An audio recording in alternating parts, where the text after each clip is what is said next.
evening. I wrote this before today, and I'm really encouraged to hear all the things that are going on in the schools. So, from parents' perspective, thank you for that. For those of you who don't know me, my name is June Hill.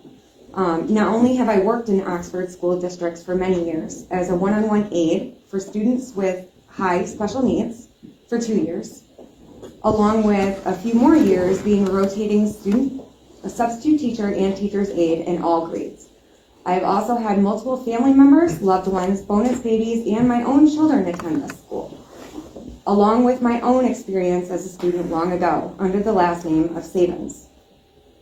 But sadly, my experience and treatment as a child who at that time was being raised in a home life of severe neglect and extensive trauma, but under the protection and love in this very building by Oxford school staff, even after Child Protective Services did nothing. It is in my opinion that the main reason I even survived my childhood was the employees at this very school.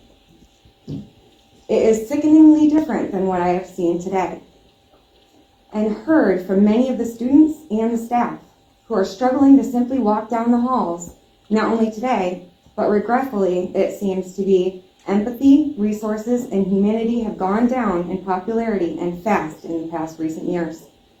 School staff, not only in this school, our school has amazing communication and way more resources for our students than many of the schools in Chenango County, who are with these students and are frightened to even come into work every day. Some of them are your current staff right now. We now have a law that no child is supposed to be left behind, that in my understanding is meant to protect the struggling children from falling behind and being ignored. But then we got rid of academic probation in the middle and primary schools, allowing students to fail numerous classes while enabling them even by still allowing them to play sports. So then when these same students reach high school and inevitably begin failing, these students, parents, and yes, other teachers seem surprised and appalled and point at those students' current teachers with all the blame. How does that even make sense? Sports are supposed to be a privilege where education is a must. Or is that now also considered wrong? What about the attendance policy? I know that you guys mentioned that, but this was what I was saying before I heard this part.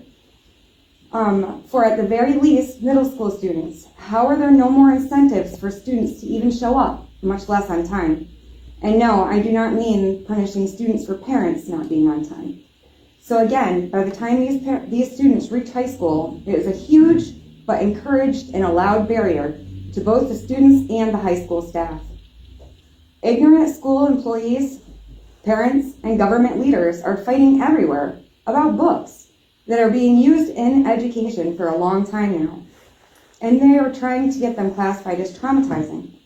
But do any of you who may be on support for this very idea, do you have any idea what the home lives of some of your students are living at this very moment, every single day, on top of what they are already dealing with bullying in schools? If you read the attached emails that I sent in a letter to you all this past Wednesday, I had sent it to principals, the superintendent, and all the counselors before we had a turnover in our employees.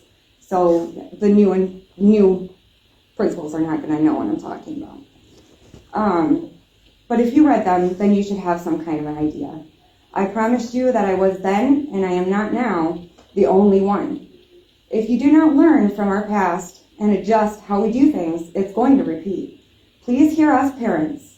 Please look into BOCES for adequate social workers and therapists for all of your students, especially those students that, depending on their school for their only support, I implore you to properly train all of your staff and yourselves as the ones who claim to have all of our children's best interest at heart and earn the right to sit in those chairs for an incredibly important position of our district school board.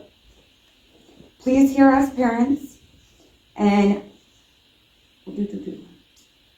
the students that your teachers, aides, bus drivers, cafeteria workers are here to do the incredibly and embarrassingly low-funded but heroic-like work of molding our children into the future for us all, those students who are being pushed along ignored, or sent away and labeled as trouble, too much work, or worst of all, a lost cause, are also at the highest risk of hurting others, themselves, or if they are even lucky enough to survive what should be their most magical time of their lives to become the adults who are lost, struggling to even want to survive for the next hour, hopeless, unhealthy adults that we are all seeing grow at a shamefully high and shockingly quick rate in our communities.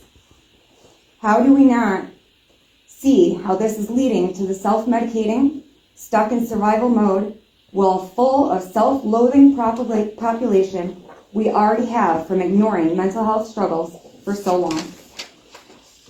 School should be a safe place for a child to be, where all of that student's needs are being met. Can all of you on the school board honestly say that Oxford schools are meeting all of our kids' needs, academically, socially, and mental health-wise? As a parent who has been trying to communicate with you on mental health issues for far too long, and also as a parent whose own autistic child was once called out in front of their entire class by a teacher still employed in your primary schools, and encouraged that entire classroom to raise their hands if they were annoyed by the actions of my special needs student. 2 days later, I got a phone call from the state police that my baby was on the way to Wilson Hospital for observation because of having an actual plan to end their life, all in primary school. This incident happened 6 years ago. There was 2 separate reports made. Other parents have also reported this same teacher and others, and they are still here. So I'm unable to say that you only have amazing employees working here now, regretfully. But hopefully more parents report these types of gross behavior, like I had tried to do. And this time, your principals, counselors, superintendent, take it seriously. My child is still in therapy 7 years later, and this event is still a very high topic. With the $4.5 million in grant money that was just received and reported in the paper today, no funding is no longer an excuse. With all this in mind, please stop hiding your heads and faces to the issue of our children for our futures. Thank you.